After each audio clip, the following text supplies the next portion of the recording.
MicroBrewr Podcast, Session 29.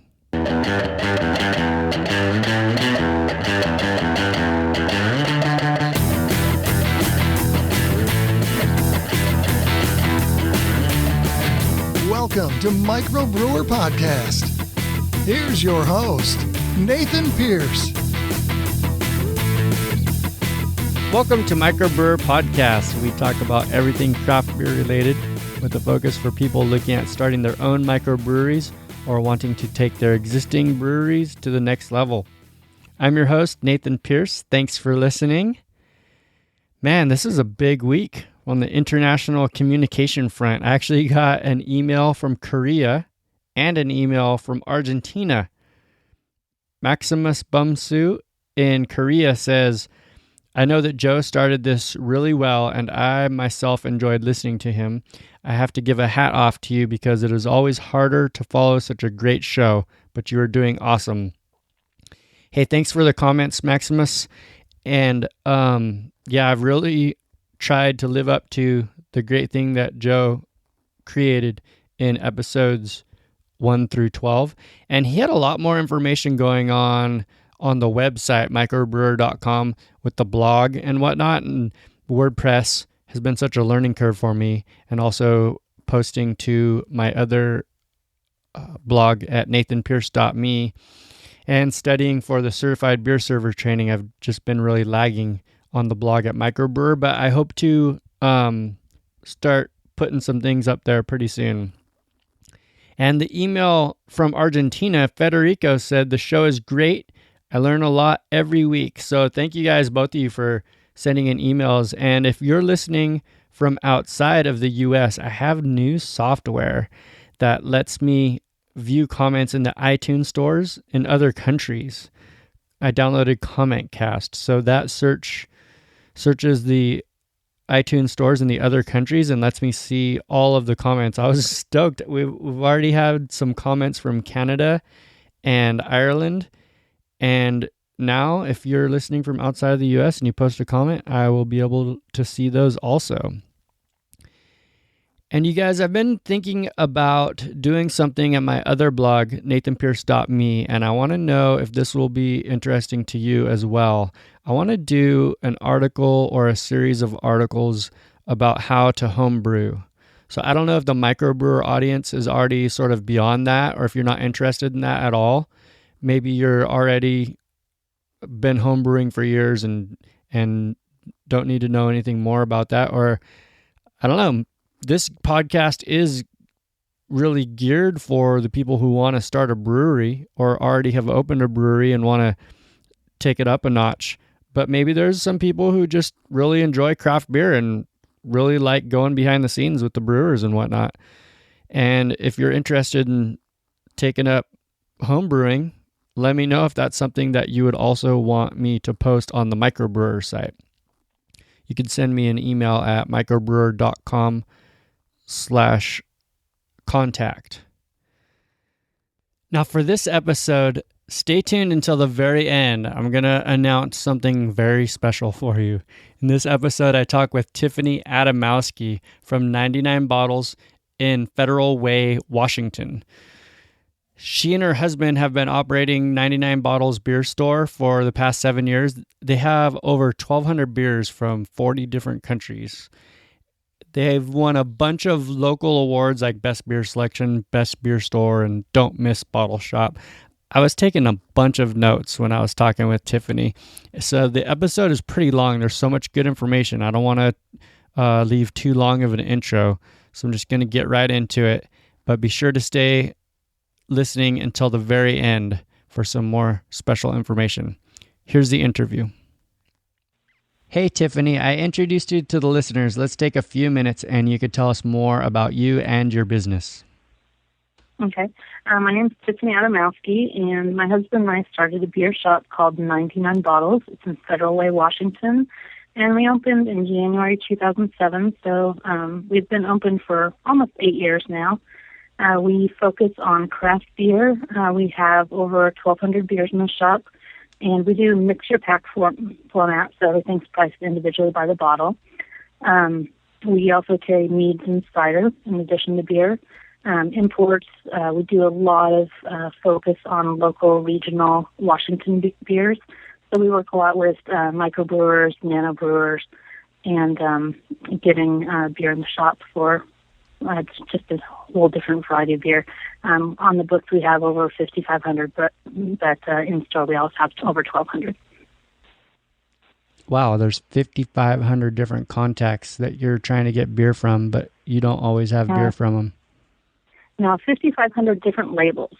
Oh. We work with about 50 different sources to source those 5,500 beers. Yeah, it's a lot. So you're working with distributors and brewers directly, I imagine? Yeah, in Washington State, breweries can actually license to self-distribute. I know that's not the case in all states, but Washington is one of those that allows breweries to license to self-distribute. And it also allows breweries from out of state to license. They get a COA, which is Certificate of Authority. And what that allows is breweries from out of state to direct ship in-state to any licensee who has a direct shipment endorsement. We do carry a lot of beer, and we do work with a lot of different sources. The breweries in Washington State, again, they can license to self-distribute. So a lot of the ones that we work with are small. Garage size, I don't know where you're at, Nathan, if there's how big the nano breweries are there. Yeah, I'm in the central coast of California, and I hear about nano breweries like garage size breweries, but they're elusive. I haven't really seen any in California. I mean, I haven't really sought them out, but on a recent road trip, my girlfriend and I, on the way up through Oregon and Washington to Montana, we stopped by Opposition Brewing Company, who was in an earlier podcast, and they're really, really small. They're in Medford, Oregon. Yeah. That's probably like garage size. They're looking to expand pretty soon, but haven't yet. Yeah. We've got, like out here where I'm at, our store's based in Federal Way. We live down in Sumner, but there's several little breweries around here. We have something that just opened, Lake Taps Brewing just opened, but they opened in a little pub. So they're not quite garage size, but there's Elk Head, which is up in Buckley, which is, out of a side of a building. And there's out in Graham, Empty Head, which is run out of essentially, a backyard. Foggy Noggin up in Woodinville is operated out of a garage at home. So we have a lot of little nano breweries around here, just to name a few. And what we do with most of them is the ones that we work with for the store. It's usually the brewer who is selling direct, and a lot of times he's got his wife or he himself is doing the paperwork for the business and all the reporting and filing with the state. They're hitting the road and doing all the sales. Justice Brewing out of Everett's another one that we've been working a lot with. And so it's the brewer that's kind of wearing all the hats, the real small outfit. It makes it kind of fun to work with them just because they know their stuff, but it's also a challenge for them because they're wearing so many hats that they have a lot to juggle. One of the fellows, Mike from Rainy Days, he stopped by the shop yesterday, and he was on his way Friday, he was on his way to go get fresh hops out in Yakima.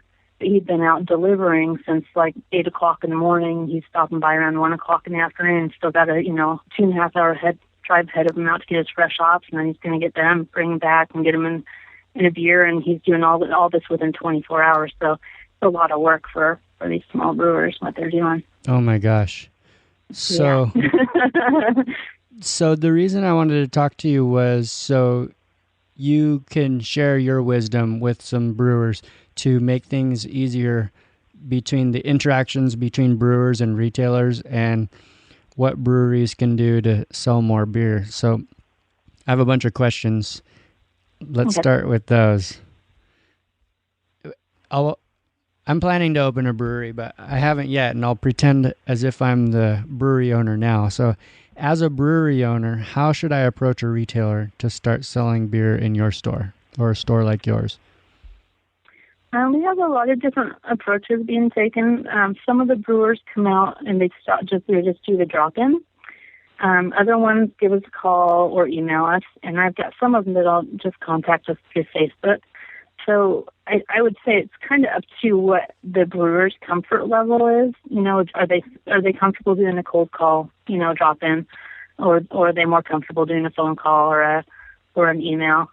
Personally, I would prefer, for me, I like the email kind of thing, heads up, just because you never know if you're dropping in at a rush time in the shop. I would feel bad, if I have to make a brewer stand there and wait while I'm helping customers and checking in product and all that stuff. But an email is an easy way to find out, what's a good time to stop in. One thing that's really nice is the first time they come in, if they have a list that describes what beers they have, what prices they're going for, what prices they're charging wholesale, and if they have any samples to drop off. We've got a few breweries who've just stopped in, dropped off samples, dropped off the price sheet, dropped off their business card, and then, said, hey, I'll follow up with you in a week, or I'll follow up with you in a couple days. And that's usually how we get started. How's that? You think it seems to me like that would make a better connection than an email. If I just stopped in, I'm like, hey, I see you're busy with customers. I don't want to bother you now, but I'll leave these samples with my business card, my price sheet, and I'll send you an email later. Would that make a better first impression? It just depends on the person. There's some that linger a little more. And if you're busy, you always feel a little bit bad as a retailer, making someone stand there. But that's why I'm like, I like the email, but I don't mind the drop-in.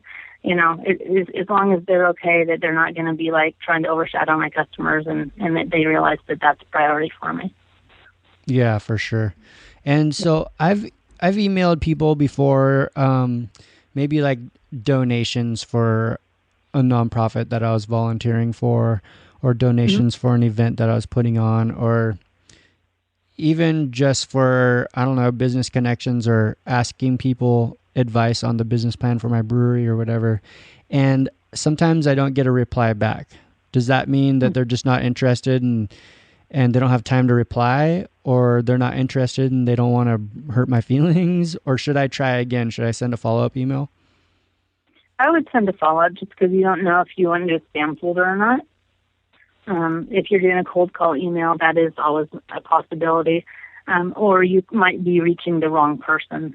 We have some of the new breweries that they'll just give a quick phone call and say, hey, I'm starting a brewery, and could I get an email address of the person who does the buying at your location? Excellent. Just call up and ask for the correct email address.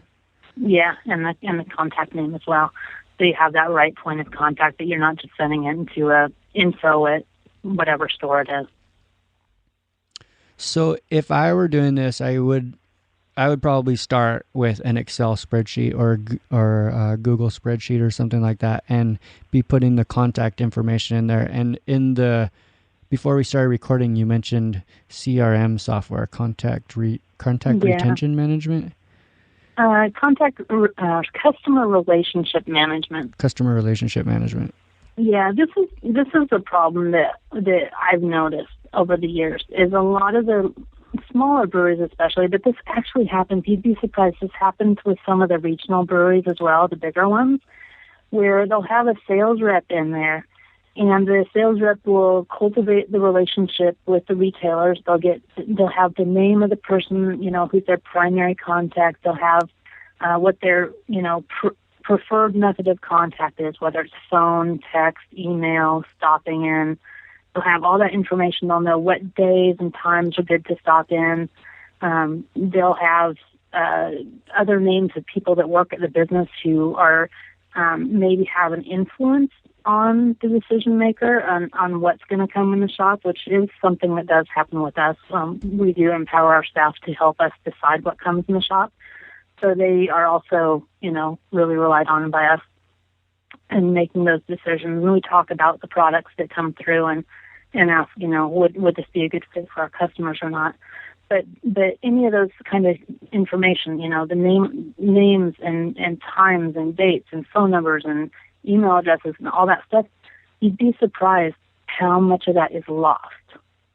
Every time a new person, the salesperson leaves the brewery and goes to a new brewery, that brewery loses all that information. And that's why I say a customer relationship management system, because, that all that information is probably in your sales rep's phone, but you have a copy of it as a brewery. Can you pass that along to your new sales rep, or is that new sales rep going to start from scratch again? Yeah, it's just going to make it so much easier when we find a new sales rep to pass on the information, and things will just continue right where they left off. Or even for a smaller brewery, if it's just like a 2 or 3 person operation and the owners are doing all of the sales too, there's no way I could keep track of like 20, 50 contacts of sales or more and know exactly what kind of products they want, when they want to be called and everything. I got to have that information somewhere that's easily... You'd have to have a steel trap for a mind, Nathan. No way, yeah.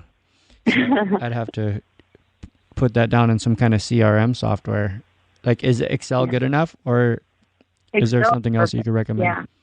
Whatever helps you, but the main thing is to have that at the brewery level. So if you have someone else that's going out and doing your sales for you, that if they leave, that you have that information still. So once we've approached the retailer and we know the right ways to contact them and we're starting to make more of a connection, do I need to bring in some kind of you mentioned the price list, samples are good, and a business card. I've seen sort of a one sheet, like one page with a picture of the bottle and tasting notes and different kinds of information. Is there any kind of documentation like that you want to see to convince you to start selling my beer? A lot of the bigger breweries will do that. Like New Belgium, they have these, and Deschutes and Sierra Nevada. All the bigger breweries have these fantastic glossy sheets, that have the picture of the bottle, the SKU, the flavor description. They have POS merchandise, that's available, whether it's branded glassware, T-shirts, or bar signs, or all that kind of information. But that's bigger brewery size. From the smaller breweries, the startups, mostly what we get is a 1 or 2 page overview of all their beers. But we don't necessarily get pictures of their beers for the startups. For us, the pictures doesn't necessarily make a buying impact for a business like mine. I don't know if it does for other places or not. There definitely is, I know some of the questions we're going to cover later, positioning as far as what a bottle looks like and things like that. There will be impact on that, but buying, I don't have that concern. That's more once it's in the shop that I have those concerns. So ABV, IBUs, flavor description, what the style of the beer is, the name of the beer, and the wholesale pricing, whether it's by the keg, what size kegs are offered, and or if it's by the case, and what size bottles are in those cases, and how many per case. Okay, you mentioned packaging. Is there any sort of formats that I should concentrate on? Like, let's say I'm still considering packaging my beer right now. I'm just putting it into kegs at bars, or maybe I'd only have a tap room at my brewery, and I'm starting to looking at getting my beer out in other places. What kind of format should I concentrate on? It's really going to depend on your region and what sells well there. Here in the Pacific Northwest, we do a lot of bombers, a lot of 22-ounce bombers. 25-4, not so much for local beers. We have one brewery that's putting out all 25-4s, and that's it, and they just don't move well. They're a little higher priced too. They're $13 a bottle and higher, which just makes it move a little slower.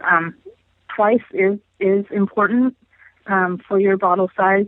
We are seeing some limited release things come out.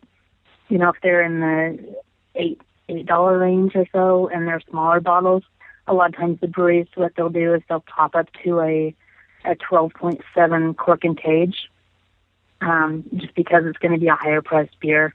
They have it a little more elegant packaging. But for standards, 12 ounce cans, 16 ounce cans, and 22 ounce are your standard packaging for product. You do have different breweries like Double Mountain out of Oregon that they're doing a 16.9 ounce bottle, which is kind of the shape of like an etched Sunkurla bottle.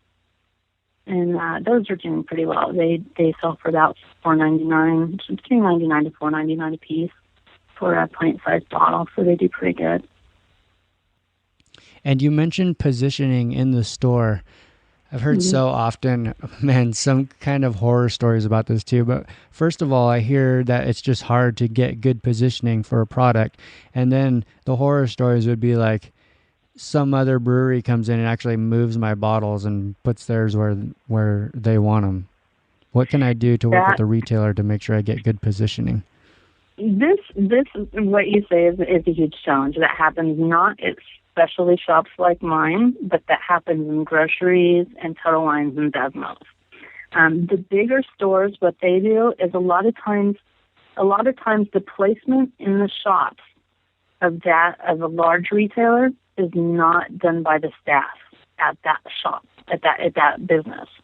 So like your Total Wines, your Total Wines are the people who sell them the beer, say the distributor, has a person called a merchandiser that goes in and merchandises that product, which means they take it and they put it on the shelf and they make sure it looks neat and that it's full and arranged properly before they leave. And at that point, I mean, I could see them, shipped in a tag here or there. And this also can go on at the grocery stores. And in Washington, we have a lot of the drugstores also carry some of the craft beer. And again, they're using merchandisers to send that product. So you could set your beer up for a prime location in any of those types of businesses, and then come in, a week later or a couple of days later, and it could be moved because someone else could have came in and moved it and put their beer in that spot. So I don't really know how to combat that for a larger retailer. I mean, oh gosh. Because it's just a constant battle with the other people who are merchandising product there. And because those aren't necessarily employees of that company, you don't have control over that. Basically, it's just some people doing what they're not supposed to be doing. Got to deal with it, kind of. Well, they're doing what's right for their company. Yeah. Or for the products they represent. So there's just not a lot of guidelines in that area. Now, a shop like mine, we do all the merchandising ourselves. We do all the stocking. We do all the merchandising. We figure out where it's going to go in the shop. And there's some things that, I have a little lower in the store, and there's some things I have a little higher. And I want to know as a retailer, if you're selling me beer, is it something that's not pasteurized that I need to store in the cooler all the time, or has it got an okay shelf life, and can I store it on the ambient shelves? Because those things are going to make a difference. And if I see something that's selling slow, I will move it in my shop, and I'll keep moving it until I get a sweet spot for it. And that's one thing that we always kind of have fun with because, we'll get a product in and, maybe, it's brand new in and the cooler's full, so it goes on the shelf.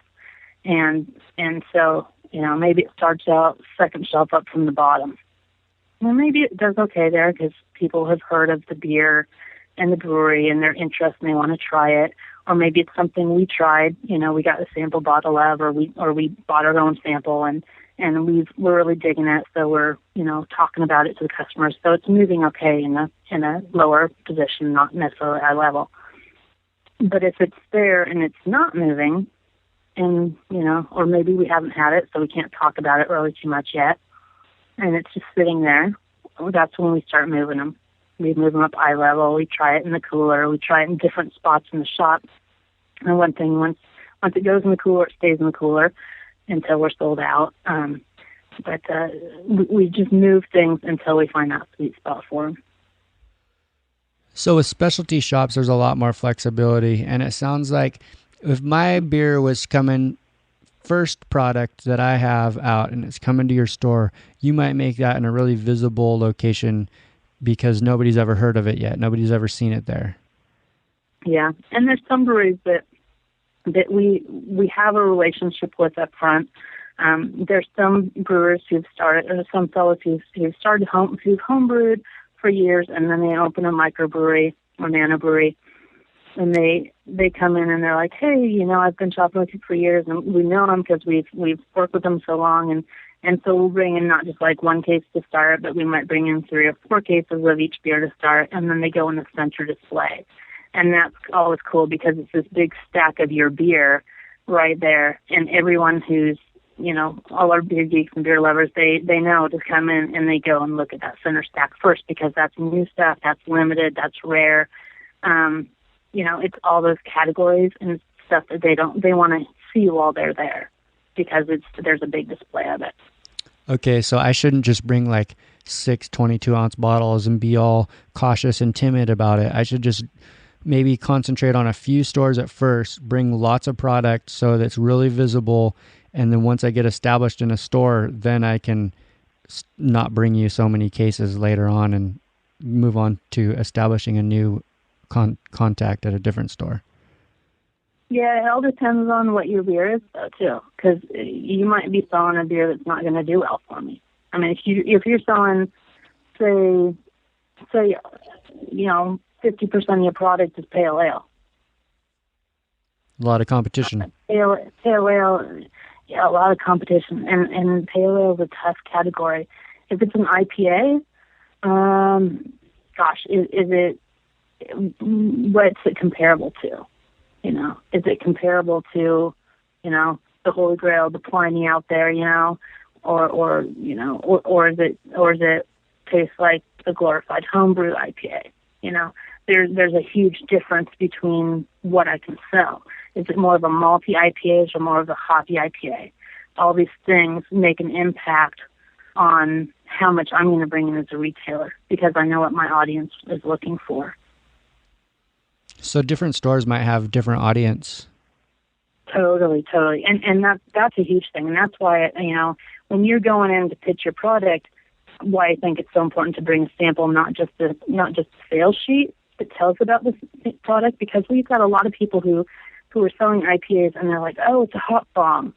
And we taste it and we're like, no, this is a malt bomb. I mean, yeah, there's hops there, but it is malty. And more of my clients like more of the hop forward rather than the malt forward IPAs. Yeah, we've got some of those malt forward fans, but I've got so many malt forward IPAs in there that are easily swap one for another. So is that kind of a regional thing, or are there other stores like around the Seattle area near where you're at who they're not really into the hoppy thing, they're more into the malty thing? Seattle and Oregon both. The Northwest in general, we're big into hops out here.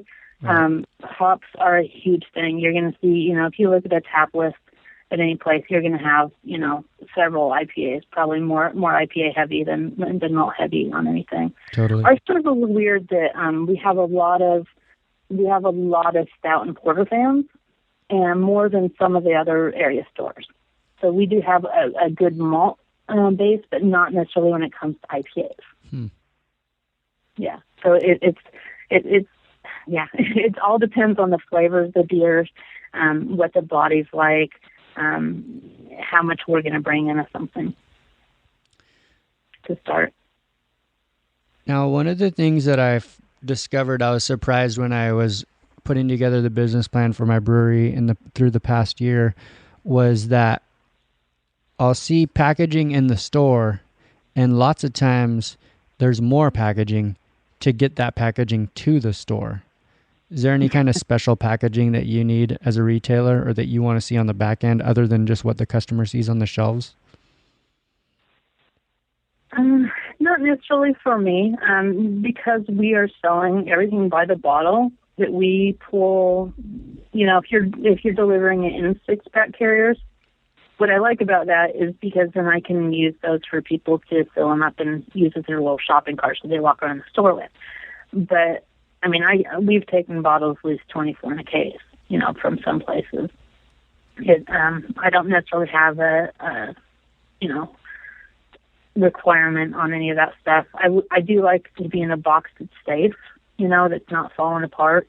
One of the challenges dealing with packaging for the newer breweries, especially the ones that are not doing their own labeling and canning and things, they're using the mobile canner or the mobile bottler. A lot of times they'll have labels drop off or labels not be put on beers. I've had boxes where I open up a 22-ounce box and there's 12 bottles in there. 3 of them will be missing labels. Oh, my gosh. And that means I have 3 bottles that I can't sell. So I like to be able to have, I would recommend, as a new brewery, if you're using one of the mobile canning lines or mobile bottling lines, that you travel with extra labels that you can pop those in the mail to the shop real quick, so those items can be saleable. Cases, most of the breweries are using, your standard 22-ounce cases or your standard 12-ounce bottle, it holds 24 bottles, those kind of cases. There are some breweries that have fancier boxes, like New Belgium Brewing. I don't know if you've seen their boxes in the stores. I think I saw some online. Is that the one where, are you talking about the variety pack? No, they're 22-ounce box cases. Oh, no. So they have what they call, it's a wrap box. It's not your standard box. It's a design, and the sides wrap up on the bottom and they wrap down on the top, and they have these nice handles that are real sturdy. But the problem with them is if I want to cut a display with those boxes, I have to tape the box up before I cut my display, because they're not necessarily manufactured to be cut into displays. So there's some challenges like that if you're looking for special packaging for your beer, I would keep an eye out for, is this going to be able to be cut into a display box or not? Are you saying you'll take like a box, a cardboard box, like a case of beer, you'll take all the bottles out and you'll just cut the box up to make it sort of into a poster kind of thing? No. I'll have a stack of boxes. So like I've got a stack of La Folie in my store, and I have, 5 high, and the top box is cut, so it's a display box sitting there. Oh, okay. With the bottles in all their glory. Yeah, but you want to use cases that are like that. I would say for your bottle choices, to make sure that your bottle choices are going to be adequate for your beer. And what I mean by that is we have a small brewery local here that they use these beautiful 25-ounce bottles. And the problem is they weren't originally made to hold beer that's under pressure, and these are bottle-conditioned beers. Oh, no. So there's issue with not just caps blowing off occasionally, but we had one that exploded. The glass exploded straight out the front of the bottle. I've never seen anything like it, and I was really glad it was after hours and there was no one standing in front of it, because you would have got some glass in there. That making sure that whatever packaging choice you're using is adequate, that's actually created to hold beer, especially if you're bottle conditioning. No beer grenades. Yeah, no beer grenades, please.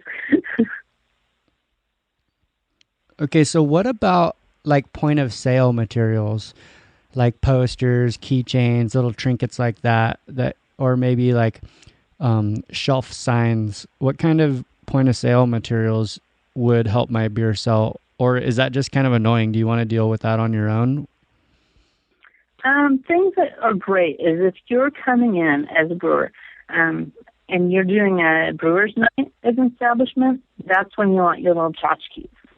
You're going to want your bottle openers, you're going to want your stickers, you're going to want some coasters, because people who are tasting the beers, they want to take something home with them.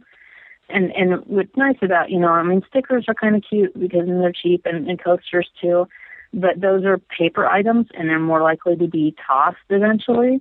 But a key ring with a bottle opener, that could go on someone's key ring right away if they think it's cool. And then you have someone walking around promoting your brand. So I would say think whatever your budget is. If your budget's paper, that's cool. But if you can scale up to something like some kind of tchotchke that people can take with them or use, that's even better. With that said, you're going to want to check out with whatever state you're in, what are the state laws for giving away tchotchkes. Oh, really? Yes. It's state by state again, and this is the thing. You're gonna, as a new brewery, you're gonna want to know your ins and outs of what your guidelines are with your state liquor control board or your state alcohol control board, because every state has different laws. In Washington, we can give away glasses and T-shirts and things like that at tasting events. But as a retailer, I have to buy those from the brewery or from the distributor and then give them out. Interesting. I would have never imagined that. Yeah, I just can't have a brewery come in and hand out T-shirts. I have to buy them, and then they have to be handed out because that's how the state law is written. But tchotchkes like stickers, coasters, and bottle openers, little cheap things like that, they let them give them out. From what I understand, California isn't. I think it's California that they can't do like bottle openers and things like that because it's still too high a price item. But again, check with your state laws and see what your state allows. Now, I was checking out your website for 99 bottles. It's at www.99bottles.net. And you guys sell kegs, and I was like, oh, that's cool. I'll just see what kind of kegs they have. And you have a catalog that's 24 pages long. Yeah. How important is it for a tiny brewery to sell kegs at retail outlets? I would say it's more difficult. I don't know if you really looked at the breweries that are on there, but you're going to notice that a lot of those are breweries that are the size that they're going through distributors. So what that means is they have enough kegs, they own enough kegs, or they're renting enough kegs that they can have not just at the brewery, but they have them out and about in storage at the distributor warehouse and in the clients, and that they're not having to recoup the kegs right away.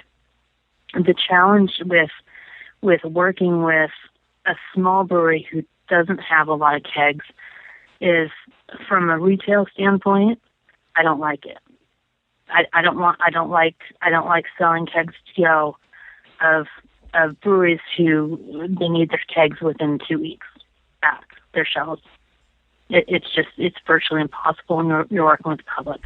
We had we used to actually offer kegs that were through breweries who said, yeah, it's okay that you sell this to go and it goes into a home or goes out for a party or whatever for personal use. And we put an end to that after we had one that said, yeah, hey, go ahead and I'd love to have my beer out at so-and-so's party and they'll get the keg through you. And when the keg didn't come back, 6 months later, the brewery came to me and said, hey, can you pay $180 to replace our keg shell? And we called the guy who got the keg and repeatedly and left him messages, and he never called us back, and he never brought the keg shell back, and so we were out $180 oh, darn. to buy that keg shell.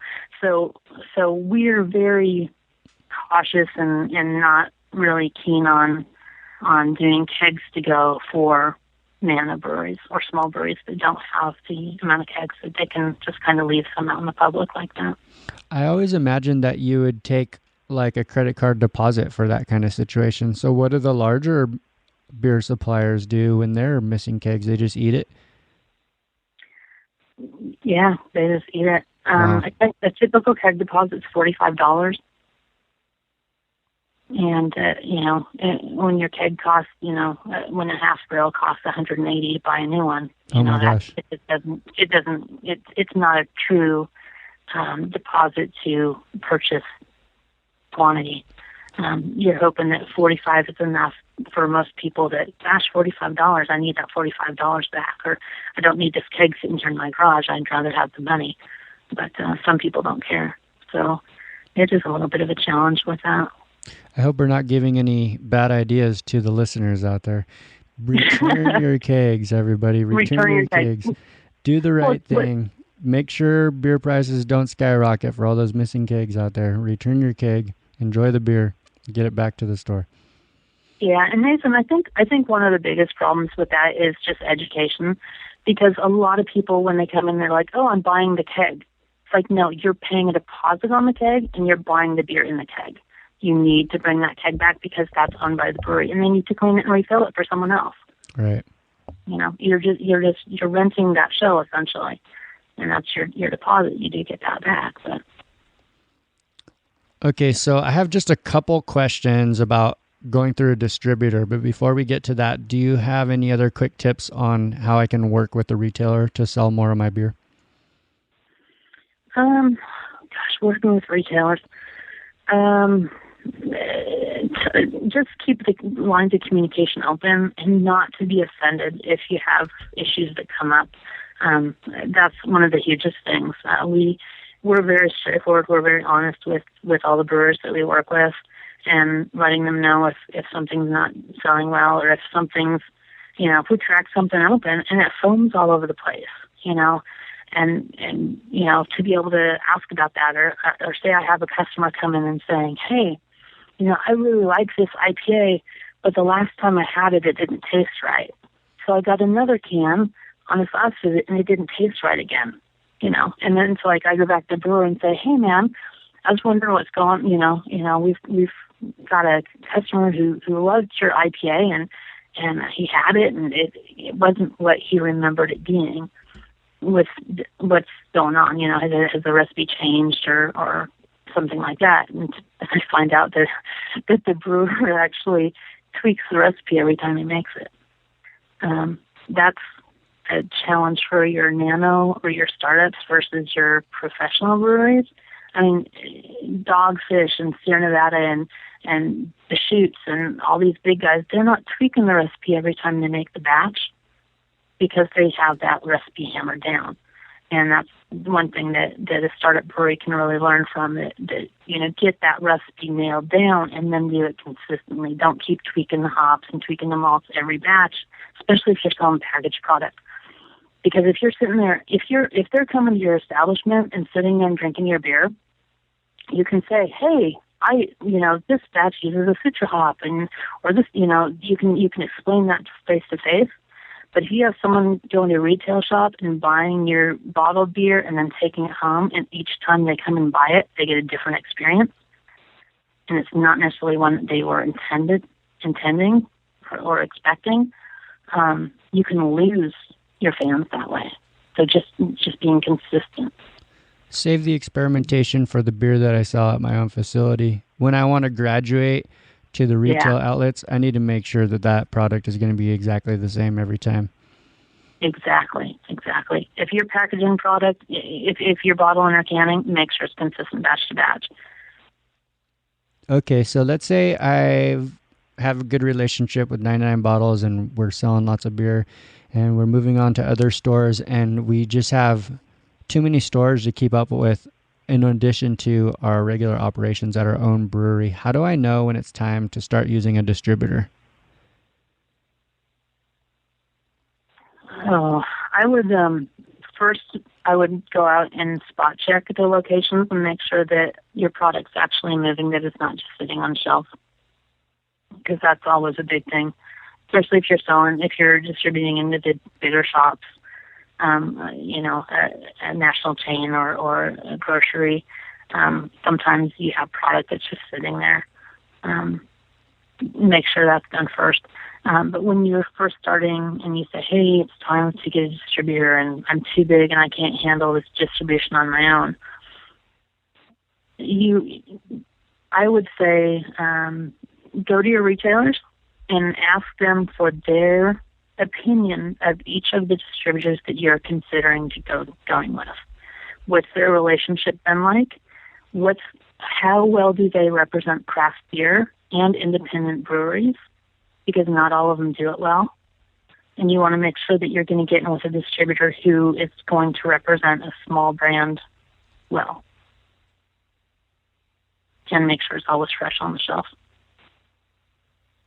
That's great. That's segueing me to my next question. Do you have tips for small breweries about using distributors? Just talk with them.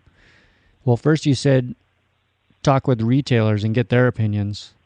Yeah, that to me is I'm always we get some calls from different breweries who are looking to come in the market, or even local breweries who are looking to hook up with distributors, and I'll be like, hey, these are the 4 distributors I'm interested in talking to. What's your relationship with them? How's it been to work with them? How is it like? What's it like to work with their representative? We all have established sales reps. How is the product treated when it's delivered? Just to ask questions about just how it's going to be handled. Essentially, you want your product to be represented well. How is it stored in the warehouse? I mean, that's a huge thing.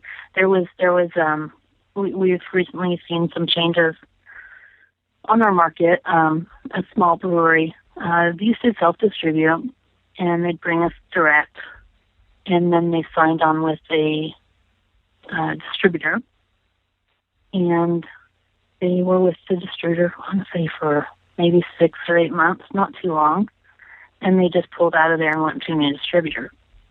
And the reason they did is because their kegs were being stored at room temperature at the distributor, not in the cooler. Oh my gosh, how did they find out? So these are things that need to be covered before you sign any contracts. It's like, how do you expect your beer to be stored at that facility? And if that rep, are they representing your brand right?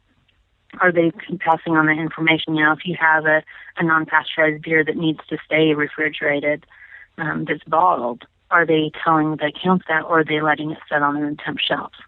You know, make sure that all these things are being conveyed. The contract's not going to cover like storage temperature, right? I just need to talk with them and make sure that they're going to be treating my product properly. Yeah, I don't think it does. I mean, I don't know. I've never seen a standard contract between a distributor and a brewery, but I was surprised. I was surprised when I heard that, because I thought that the supplier had stored all their kegs in cooler, and and having ordered kegs from that supplier for so many years, and then you kind of go, you know, you start wondering about quality of things coming in, or if something was, you know, for us, you know, we're using a Pegasus craft tap system for dispensing growlers. You know, if something's been pouring a little foamier than maybe we expect it to, it's like, light bulbs start coming on, you know? Jeez. Well, now we have a question from one of our listeners, John Tiffany, who asks, what is an upcoming brewery that we should keep our eye on? Oh, an upcoming brewery that you should keep your eye on. Yeah, it's hard, because there's definitely ones in our region that haven't hit national yet. I would say for Washington State, breweries that are growing, Fremont Brewing and Black Raven Brewing are both ones that are doing some phenomenal products. Okay, now it's time for happy hour. The next set of questions are a little lighter. We're going to get to know each other a little better, have some fun, and get inside the industry. Are you ready, Tiffany? Okay. Cans or bottles? Oh, I almost always go bottles just because there's more variety. But for storage, I'd prefer cans. Now, one question that I always ask is, what's the most challenging beer you've ever made? And you told me that you don't really homebrew, but you had an opportunity to make beer one time. What was that like? Oh, it was fun. What we were going to make was a strawberry beer, a strawberry blonde. And our challenge was we worked with a local home brewer who's also a certified beer judge, master beer judge at that, and he's done some award-winning beers locally. We worked with him on the recipe, and then we ran that by the brewery that we were going to work with and brew the beer at. We're going to do a 2 6-barrel batch, and it's 10 gallons. And about 2 days before we were going to brew it, all the local homebrew shops were out of the strawberry extract that we needed. So we had to go to Plan B, which meant we hit up a local berry farm, and we got 5 pallets of strawberries and a juicer, and we juiced all the berries. Oh my gosh! Ourselves. Okay, so we had we ended up with 6 jugs, 6 64-ounce growlers of strawberry juice ready to go for the batch. We got up there to the brewery and we started brewing everything, and it was looking beautiful. And oh my God, the fresh pureed strawberries smelled amazing. Yeah, I think I would have drank the juice before it got into the beer. we were. It was so good, and it was just wonderful. And we had a lot of fun brewing it. We learned, all the stirring and the temperatures and when to add the yeast and all that. And in the brewery, they did all the hard cleanup, which was wonderful, that we didn't have to do all that. Now, as it fermented, the problem is it never clarified. And we're still not sure exactly why. We all sat and brainstormed about this. The original brewer who crafted the recipe for us and the professional brewer and his staff were like, why is this not clarifying? And they did the pectin clarifier, and they did 3 over the period of, what was it? We brewed in April and May, and by August, September, still hadn't clarified. And they did 3 rounds of clarifier on it. And the problem with that is the clarifier turned it to taste like plastic, so we never released it. Oh, gross. And it was so sad. It was so heartbreaking. And I wish we would have just stopped at the first one and released it at that and left it cloudy, because we were doing it was going draft. It was going to go draft to the brewery and draft to the shop. So it would have been perfect for that. You can explain, as long as it's draft, you can explain why it's cloudy. And, when you tell them about the strawberries and you have to smell that strawberry on the aroma, it was like, who cares if it's a little cloudy? And so that's our disaster. It was a fun thing, but it was a disaster that never was releasable. And we tried drinking it, but it just wasn't right after all that clarifier. Disappointing. Strawberries are probably maybe my favorite food. I mean, I always say lasagna is my favorite food, but strawberries are pretty high up there too. Yeah. And what's, sad for that, Nathan, is I was up at Elysian earlier this year, and I was having one of their beers, and they had a berry beer up there. And I think it was a strawberry beer too. It was a strawberry IPA, I think. And it looked like our original beer, the cloudiness in it. And I was like, we should have just left it. We should have left it and not pushed it. And, it's a hindsight. Maybe you could do it again. Yeah, that's what I'm hoping. So if you had an opportunity, maybe at a friend's house, to make some homebrew this weekend, if you were going to make a 5-gallon batch at home this weekend, what beer would you make? I would probably want to do like a stout, and I'd want to get an old whiskey barrel or bourbon barrel and age it in that too. Yeah. Yeah. Now you have a unique perspective because you're selling beer and you're seeing what's going into the customer's hands. This is a question I always ask. Tell me one beer style that you think will be gaining more attention. Definitely you're seeing an uprise on Scottish styles in our region, which is fantastic. Barrel aged, of course, have been hot, trending lately, and sours have been trending lately. But it's fun to see that Scottish ales, this nice big malty body is picking up, especially in the land of IPAs. Do you have a book that you could recommend to our audience? Normally I ask something that to succeed and help them opening a brewery, but maybe you have just like a business book or beer sales or something like that? Oh, for your business book, you're going to want to get Sam Calagione, I can never say his last name, Dogfish Heads, Brewing Up a Business. That's something that we, as a retail shop, that's a book that we read, even though it is specifically for opening a brewery. It really helped give kind of a lay of the land for selling beer and working with federal authorities and things.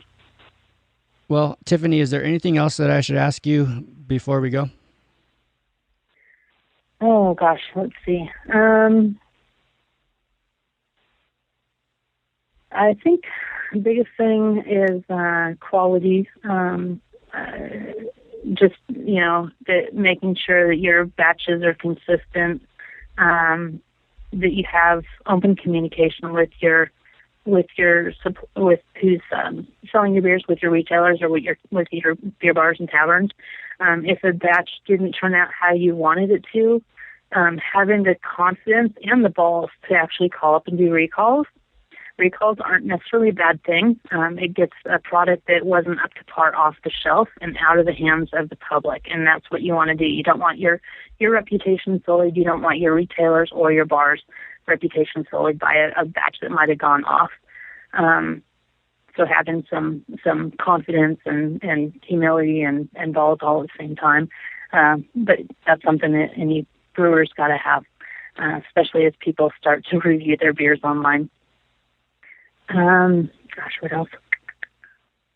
And have an open line of communication with the people that are selling your beers, because they're going to know what's selling, what's not selling, and they're also going to be overhearing what the public is saying about your beers and the comparisons that they might be making, or what they thought they were going to expect off of the beer and what they really got. So if your product descriptions aren't totally accurate for your product, they can help fine-tune those for you. And then the other thing that helps sell beers for folks like us is any of the stories that you have behind the beer. And this is something I wanted to mention too. Dealing with story behind the beer. Having your beer should have a personality. I'm not just talking like it's flavor, but the name of the beer and the label of the beer helps sell the beer more. If the beer itself has a story, it's easier for the retailer or the bartender to sell. If all your beers are packaged with the same exact label, and one is called IPA, one is called Golden, one's called Scotch, one's called double IPA, and they have no personality, it makes it really hard to stand out on the shelf. And those consumers who don't want to ask questions about the beers, and they're just buying off the label or off the name, you're going to miss an opportunity there. Fantastic. Stories are so important. Yeah. Man, this has been pretty awesome. Thanks for sharing all of your great tips, Tiffany. And now tell us how we can stay in touch with you, and then we'll set this episode aside to ferment. Okay. I'm reachable on the internet at 99bottles.net. Email address is earlybird@99bottles.net, or on Twitter at 99bottlesbeer, and on Facebook at 99bottles. I also have a personal website called 99 Pours, which I do some blogging at. I'm mostly dealing with what it's like to run a bottle shop and some of the challenges that we deal with in Washington State as far as liquor laws and just challenges of working with the public as well. So if you have any want to see some silly stories and things like that, check out 99 Pours. That's it. Cool. Thanks. I'll put links to all your points of contact in the show notes for this episode at microbrewr.com. Okay. Thank you. Thanks again, Tiffany Adamowski, for being on MicroBrewr Podcast. That was so much helpful information for how breweries can work with retailers to sell more craft beer. I took a ton of notes, and I'm sure the listeners were doing the same thing. And as I said before the interview, there's a special surprise for the listeners. Tiffany said that she'll answer any questions you have for her. leave a comment in the show notes for this episode, and Tiffany will try her best to answer as many as she can. So go to the show notes at microbrewer.com/session29 and be sure to take advantage of this opportunity to ask Tiffany any questions that you have. She's going to be checking back for the next 30 days after this episode goes live, and she'll try and get to as many of your questions as she can. Also, check out the show notes to get in touch with 99 Bottles Beer Store and let Tiffany know that you appreciated her sharing her information and tips on selling more of your beer. You can find links to get in touch with Tiffany Adamowski and 99 Bottles Beer Store in the show notes for this episode at microbrewer.com/session29.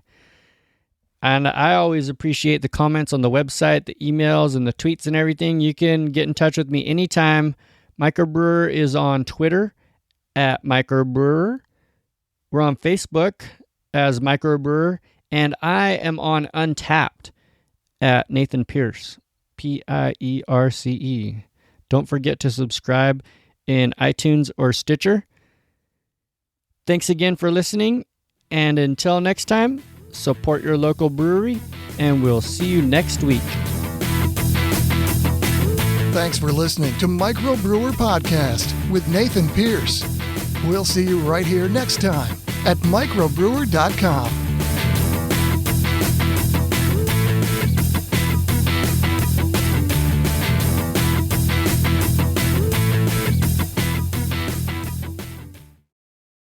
If you want more resources for starting a craft brewery, check out microbrewer.com, microbrewer.com. If you want to become a Cicerone certified beer server, check out beerexamschool.com for free study guide and flashcards for the certified beer server exam. beerexamschool.com.